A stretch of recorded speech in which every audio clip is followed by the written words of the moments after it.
Salam sejahtera bagi kita semua, saudara yang terkasih dalam Kristus Yesus. Berjumpa lagi dengan saya di channel Penabur Benih. Dengan penuh rasa hormat dan empati, saya menyampaikan bahwa perjalanan spiritual seseorang adalah hal yang sangat pribadi dan mendalam. Setiap individu memiliki pengalaman hidup yang unik dan membentuk keyakinan dan pilihan mereka. Dalam mendengarkan kesaksian seorang muslim yang memutuskan untuk berpindah keyakinan, kita juga diajak untuk memahami perjalanan batin yang penuh makna, tantangan, dan pencarian akan kebenaran menurut perspektifnya. Kesaksian ini bukan hanya sekedar cerita yang kita dengarkan, tetapi juga cerminan dari keberanian seseorang untuk mengikuti suara hati dan keyakinannya. Mengikuti meskipun mungkin menghadapi berbagai rintangan dan masalah. Dalam mendengarkan kisah seperti ini, penting bagi kita untuk mendekatinya dengan hati yang terbuka tanpa prasangka dan dengan penghormatan terhadap kebebasan beragama yang menjadi hak setiap manusia. Semoga kisah ini dapat menjadi pelajaran berharga, baik dalam memahami keberagaman, memperkuat toleransi, maupun merenungkan perjalanan iman kita masing-masing. Mari kita jadikan pengalaman ini sebagai pengingat bahwa setiap orang memiliki hak untuk mencari dan menemukan jalan hidup yang menurutnya membawa kedamaian dan kebahagiaan sejati. Karena itu, saudara terkasih, di channel Penabur Benih akan mengucapkan terima kasih banyak untuk teman-teman semua yang sudah subscribe, like, komen, dan share video-video dari Penabur Benih, sehingga channel ini boleh terus berkembang dan kiranya nama Tuhan yang selalu dipermuliakan dalam kehidupan kita sebagai orang yang percaya kepadanya. Karena itulah Penabur Benih adalah seseorang yang melakukan firman Tuhan itu kepada keluarga, kawan, dan kenalannya, serta merenungkan kasih Kristus dalam kehidupannya. Perumpamaan diceritakan dalam Injil Matius pasal 13 dan Lukas pasal 8, di mana menggambarkan Yesus yang menaburkan benih firman Tuhan ke dalam berbagai jenis hati manusia. Hati yang seperti pinggir jalan dirampas iblis, hati berbatu yang hanya sementara menerima firman, hati berduri yang terhimpit kesibukan duniawi, dan hati tanah subur yang mengerti firman dan berbuah. Makna dari perumpamaan adalah seorang penabur dan juga benih dan tanah. Maknanya, penabur melambangkan Yesus Kristus sendiri yang datang untuk menaburkan firman Tuhan tentang kerajaan Allah. Benih adalah firman atau sabda Tuhan tentang kerajaan Allah. Tanah mewakili hati setiap manusia yang menerima firman Tuhan tersebut. Tanah di pinggir jalan, benih di sini adalah orang-orang yang mendengarkan firman tetapi tidak memahaminya, sehingga iblis mengambil firman itu dari hati mereka dan mereka tidak sampai percaya atau diselamatkan. Dan juga masih banyak lagi cerita-cerita lain perumpamaan tentang tanah dan juga tanah yang berbatu, tanah yang di pinggir jalan, tanah yang berduri, dan juga tanah yang subur atau baik. Namun ada pesan utama dari perumpamaan ini adalah bahwa penerimaan firman Tuhan sangat bergantung pada kondisi hati seseorang, dan hanya hati yang tulus dan jujur yang akan dapat memahami dan menghasilkan buah dari firman Tuhan tersebut. Mari kita menonton dan menyaksikan video berikut ini. Nama saya Susan, saya berasal dari Indramayu, tapi kebetulan besar di Bandung sudah 12 tahun. Saya berasal dari keluarga Muslim sebelumnya, tapi puji Tuhan sekarang sudah jadi anak Tuhan Yesus. Amin. Singkat cerita, sebelum saya mengenal Tuhan Yesus, saya juga sebelumnya 2019 saya sudah berangkat umroh dan bercadar juga. Kenapa saya ingin ikut Tuhan Yesus? Karena awal mulanya saya itu merasa kayak gak punya hidup damai sejahtera di agama sebelumnya. Mohon maaf karena sebelumnya saya juga taat melakukan ibadah, puasa, tahajud dan seperti orang lain lakukan di agama seberang. Terus saya berdoa sama Tuhan, waktu itu saya dikasih sakit dulu sama Tuhan. Dan mungkin itu proses Tuhan untuk membentuk saya dan merasakan kasih karunia Tuhan sehingga saya diselamatkan oleh Tuhan. Saya dibentuk, saya dikasih sakit, tapi saya larinya bukan ke dokter, saya larinya malah ke dukun, ke orang pintar. Saya minta air, doa segala macam. Dan yang anehnya itu sakit saya itu nggak jelas gitu ya, kayak orang vertigo, tapi 2 bulan berturut-turut saya merasakan sakit. Pada akhirnya mungkin Tuhan kirim seseorang kepada saya, yaitu teman. Dia orang Katolik dan dia cerita kayak gini, coba tolong kamu doa yang kamu mengerti, doa orang Kristen. Dari situ saya ngerasa saya tidak mau agama saya disamakan dengan agama kamu. Agama saya, agama kamu. Di situ saya marah dan nggak tahu kenapa semenjak pas dari situ saya kepikiran gitu. Oh iya ya, karena kan kalau doa orang agama seberang pasti pakai bahasa Arab dan saya tidak mengerti artinya gitu, cuma doa aja. Nah dari situ saya iseng buka-buka YouTube, lihat kesaksian orang-orang Kristen dan saya penasaran gitu, sehebat inikah Tuhan Yesus? Apakah ini kesaksian palsu atau apa? Saya nggak ngerti. Pada malam itu saya langsung berdoa gini, Tuhan, kalau memang Tuhan ada di dalam hidup saya ingin merasakan Tuhan itu nyata. Saya tidak mau cuma lihat kesaksian di YouTube dan saya nggak tahu itu kesaksian dusta atau benar gitu. Tapi aku pengen ngerasain Tuhan itu hadir di dalam hidup saya. Kalau memang Tuhan ada di dalam hidup saya berjanji saya akan ikut Tuhan Yesus. Dari situ besok pagi saya dikasih sembuh, tapi itu saya masih tidak percaya sama Tuhan Yesus karena saya masih berpikir ini suatu kebetulan aja, bukan karena Tuhan Yesus yang menyembuhkan saya. 1 minggu waktu itu, 1 minggu saya diberi sehat dan saya ngerasa ada yang menggerakkan hati saya kayak kamu tuh kayak ditagih janji, kamu tuh sudah disembuhkan sama saya, kamu berjanji akan ikut saya. Dari situ saya penasaran dan saya mencari Tuhan sendiri. Saya cari kontak teman saya yang kebetulan waktu itu saya tinggal di Indramayu. Dan pada saat itu saya mau ke Bandung, saya mencari gereja, ada salah satu kontak teman saya yang dia dari Muslim juga, terus dia pindah ke Kristen.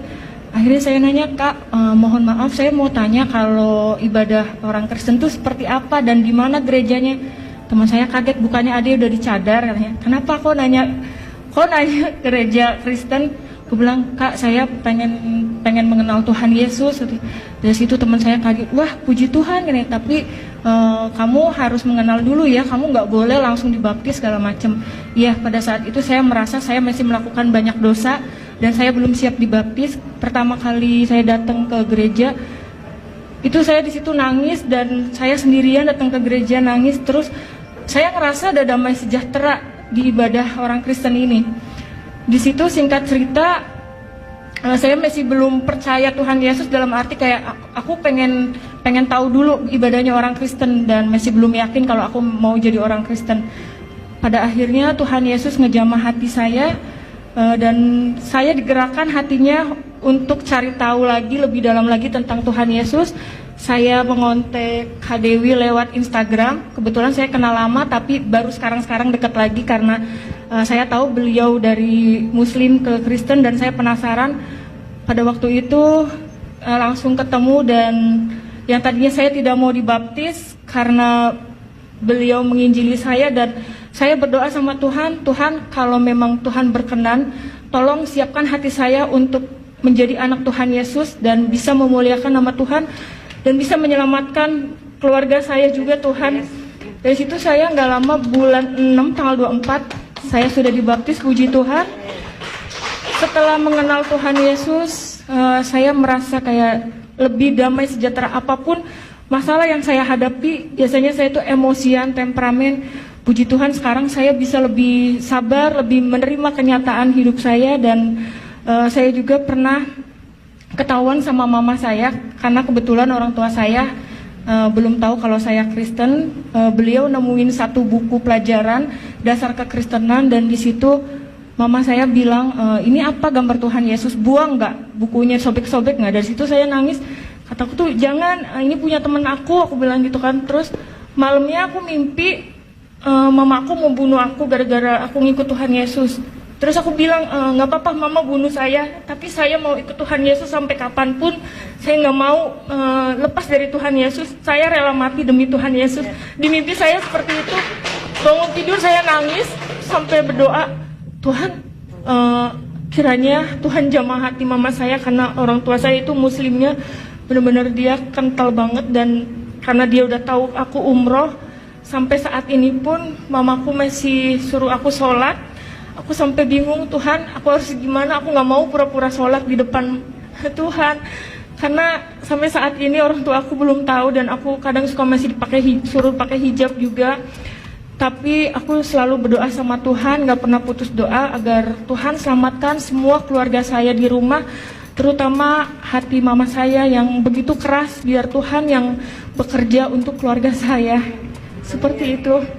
Mungkin kesaksian dari Susan seperti itu, dan kiranya Susan juga bisa dipakai Tuhan lebih lagi untuk menyelamatkan keluarga Susan terutama, dan untuk orang-orang yang kental banget. Dan karena dia udah tahu aku umroh, sampai saat ini pun mamaku masih suruh aku sholat. Aku sampai bingung, Tuhan, aku harus gimana? Aku nggak mau pura-pura sholat di depan Tuhan, karena sampai saat ini orang tua aku belum tahu, dan aku kadang suka masih suruh pakai hijab juga.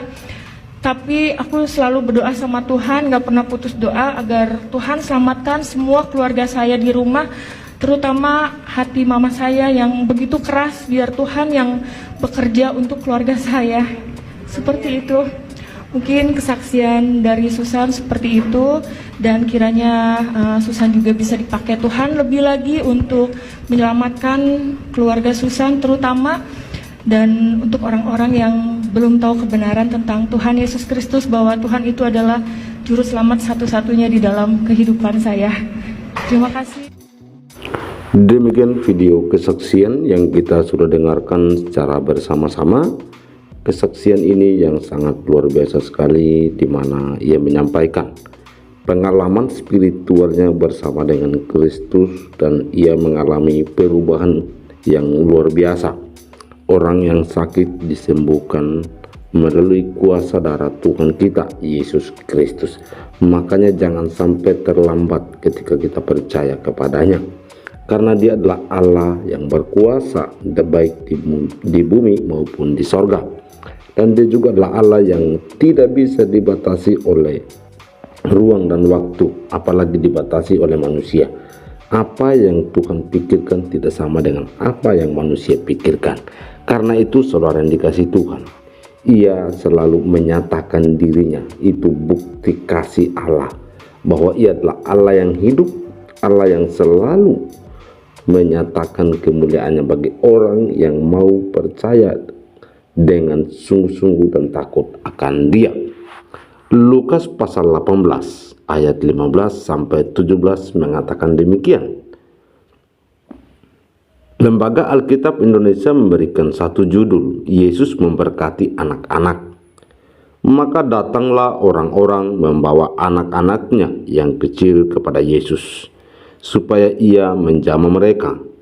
Melihat itu, murid-muridnya memarahi orang-orang itu. Tetapi Yesus memanggil mereka dan berkata, biarkanlah anak-anak itu datang kepadaku, dan janganlah kamu menghalang-halangi mereka. Sebab orang-orang yang seperti itulah yang empunya kerajaan Allah. Aku berkata kepadamu, sesungguhnya barang siapa tidak menyambut kerajaan Allah seperti seorang anak kecil, ia tidak akan masuk ke dalamnya. Demikian firman Tuhan, saudara yang dikasih Tuhan. Sebenarnya yang menjadi pertanyaan kita dan menjadi topik dalam perenungan firman Tuhan ini adalah, ada apa dengan anak kecil? Seorang ibu menggendong anak kecil naik bis pulang ke rumah. Ketika kernet menghitung penumpang, ia berkata, anaknya dipangku saja ya bu, bebas tiket. Umumnya anak kecil sering dianggap lemah, belum mengerti apa-apa, masih bergantung pada orang tua, belum dianggap penting dalam lingkungan sosial, bahkan kehadirannya tidak dihitung. Ketika orang-orang membawa anak-anak kecil kepada Tuhan Yesus, murid-muridnya memarahi orang-orang itu. Alasannya, Yesus sudah lelah karena sepanjang hari berjalan dan mengajar tentang kerajaan Allah. Sedangkan anak-anak itu belumlah mengerti tentang pengajaran Yesus. Biarlah nanti orang dewasa yang mengajarkannya kepada anak-anak mereka masing-masing. Tidak harus Yesus yang turun tangan mengajarkan anak-anak kecil. Sekarang jangan halangi Yesus dalam perjalanannya. Melihat perbuatan murid-muridnya itu, Yesus memanggil orang-orang yang membawa anak-anak itu dan berkata, biarkanlah anak-anak itu datang kepadaku dan jangan halang-halangi mereka, sebab orang-orang seperti inilah yang memiliki kerajaan Allah. Sepertinya Yesus tidak mengindahkan perbuatan murid-muridnya. Dia mengajar dengan menyuruh orang-orang itu membawa anak-anak kepadanya. Lalu Yesus berkata kepada murid-muridnya, siapa saja yang tidak menyambut kerajaan Allah seperti seorang anak kecil, ia tidak akan masuk ke dalamnya. Bagi Yesus, anak-anak itu sangat berharga, bukan penghalang untuk menyatakan kerajaan Allah. Mereka berhak mendapatkan berkat Yesus dan harap dihitung keberadaannya. Ada dua anggapan orang dewasa terhadap anak-anak, menganggap penting dan menganggap tidak penting. Namun Yesus menunjukkan kepada kita pentingnya menyambut kerajaan Allah seperti anak-anak itu. Anak-anak memiliki karakter jujur, polos, mudah berteman, dan mudah mengampuni. Gambaran kerajaan Allah itu mau berteman dengan siapa saja, rela mengampuni, dan mau hidup damai di sekitar. Kita pun dapat meneladani orang-orang yang membawa anak-anak kepada Yesus. Karena itu, saudara yang dikasihi Tuhan, jangan kita membiarkan diri kita dikuasai oleh pemikiran-pemikiran yang berasumsi. Tetapi di sini Tuhan Yesus menyatakan bahwa biarkan anak-anak kecil itu datang kepadaku. Dan itu lebih menekankan ayat 17 bahwa aku berkata kepadamu, sesungguhnya barang siapa menyambut kerajaan Allah seperti seorang anak kecil, ia tidak akan masuk ke dalamnya. Jadi apapun itu, anak kecil tetap berharga di mata Tuhan. Demikian dengan orang yang baru percaya kepada Kristus Yesus. Mereka seperti bayi yang masih membutuhkan susu yang murni. Mereka masih membutuhkan makanan rohani yang memang benar-benar makanan rohani tersebut adalah firman Tuhan, di mana mereka makan seperti bubur yang masih belum keras. Demikian dengan yang kita dengarkan apa yang disampaikan oleh Murtadin ini ketika ia mengambil keputusan percaya kepada Kristus, dan bahkan dalam komentar-komentar yang ia jawab, ia respon dalam TikTok, di mana ia menyampaikan kerajaan Allah, memberitakan Injil kepada mereka, bahwa kuasa Yesus itu seperti ini. Allah yang kita sembah di dalam Yesus adalah Allah yang berkuasa. Itulah yang menjadi tujuan dia menyampaikan kesaksian ini, melalui ada orang yang komentar yang mengarah kepada hal yang negatif, tetapi dia memberkati mereka. Maka dari itu ia yakin dan percaya bahwa Kristus adalah Allah yang mengampuni, Allah yang mengasihi. Maka ia juga menerapkan kasih itu kepada orang-orang yang memang meresponi kesaksian dia dengan cara yang negatif, dan bahkan mereka punya motivasi yang salah terhadap apa yang ia sampaikan. Karena itu saudara dikasih Tuhan, mari kita terus bersaksi kepada siapapun dan dimanapun, supaya Injil dapat diberitakan dan Tuhan Yesus dipermuliakan. Demikian firman Tuhan dan juga perenungan dan video kesaksian yang kita sudah dengarkan secara bersama-sama. Semoga ini boleh menjadi berkat dan Tuhan kita Yesus Kristus semakin dimuliakan dan diagungkan, karena dia adalah Allah yang layak disembah, dipuja. Dialah pencipta langit dan bumi. serta segala isinya. Tuhan Yesus memberkati. Shalom.